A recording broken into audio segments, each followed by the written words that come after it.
Now, Judith, would you like to come? And she just lost her husband a few short years ago, and Mom wasn't able to attend their service due to the trouble that she was having with her heart condition. Right. But I'm very glad that you're able to come here. My husband and Lyle go back about 50, 55, 60 years. They were in geodetic together. When I got married and came here, I was welcomed into, Connie and Lyle were just starting to date. And so we attended their wedding. We did so many things together over the years. I think we went for 25 to 30 years to Stage West with them. We celebrated New Year's almost every year. A couple of famous New Year's was about in the very early 70s, and Lyle came with the wig. and I was just so, came to our house, and it was just so funny to see this and the thing. And sort of one of the last ones I remember was 2000, and we stood out in your backyard. We wanted to go out for dinner. We thought, no, it's going to be too wild. So we ordered in Chinese, and we stood out in your backyard and watched the fireworks together. And we played games. We played cards all the time, and so many years. And when my husband was diagnosed at one point with cancer, they were the first people we came to. The support was there. And so just the greatest friends throughout many, many years. And so many. And how I try to remember my husband is the good times. And there were just so many good times. And Hawaii. Oh, gosh. And my daughters still remember Greg and Jerry, who are 1 year apart. The story that the girls always tell is that Greg and Jerry always looked at the menu and picked the most expensive thing on the menu. And so I hear that all the time. Poor Jerry still gets picked on for that. I thought we were choosing the most hard to pronounce. No, well, I think you did. I can remember you ordering artichokes or something. Artichokes? Like they were 13, 14 or something. So that was it. And your dad bought us Lay's for Christmas Day dinner, and that was a special thing too. So your mom and dad were just always there for us and with us, and I just so sorry for their loss for you. So close together. Thank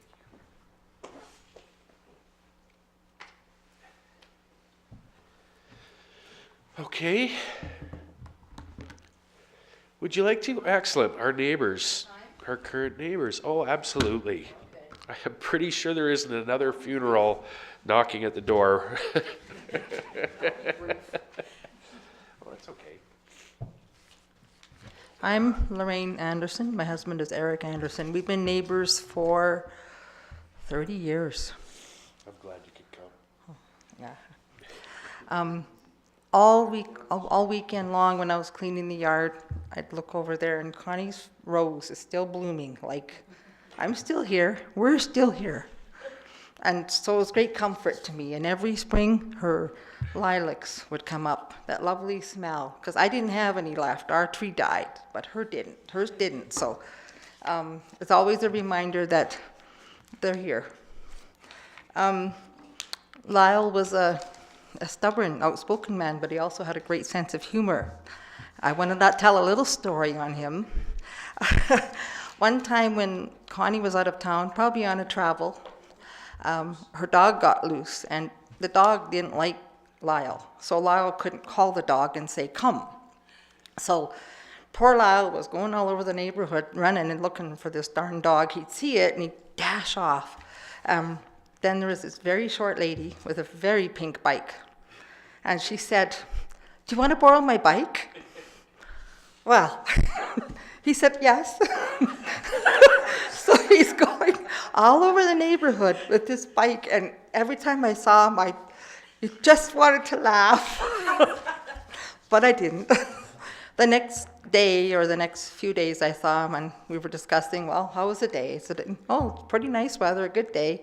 He says, but I don't expect much to happen and you probably won't see any men on pink bikes, Lorraine. And then he laughed and finally I could laugh. Oh, what a funny man. Let's see, what else did I have? I wanted to mention that, like people have said, they're very supportive of their friends and neighbors. We had a difficult time with our son for a few years.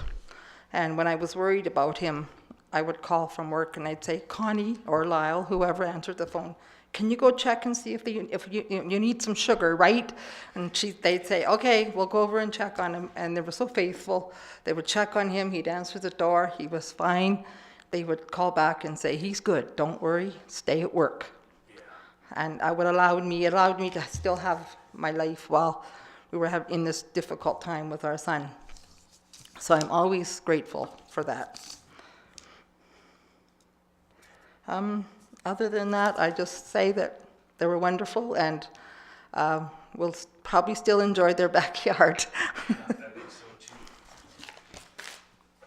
Thank you very much. Oh, okay. Okay, so I think that's it for today. We have a nice little get-together planned over at the house for anyone that knows where it is. If you don't, we have a few people that you can follow. Other than that, thank you for coming. And I don't know if I can have them play the video again. Would we like to see that? I think so too. So Michelle, if we could do that, that would be wonderful. If not, then I think that's when they are supposed to come in and tell me to continue on it. Yeah, we'll send Kelly off to check it out.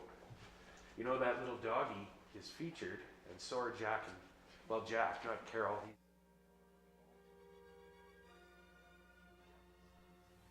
Tell me, what does it look like in heaven? Is it peaceful? Is it free like they say?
show.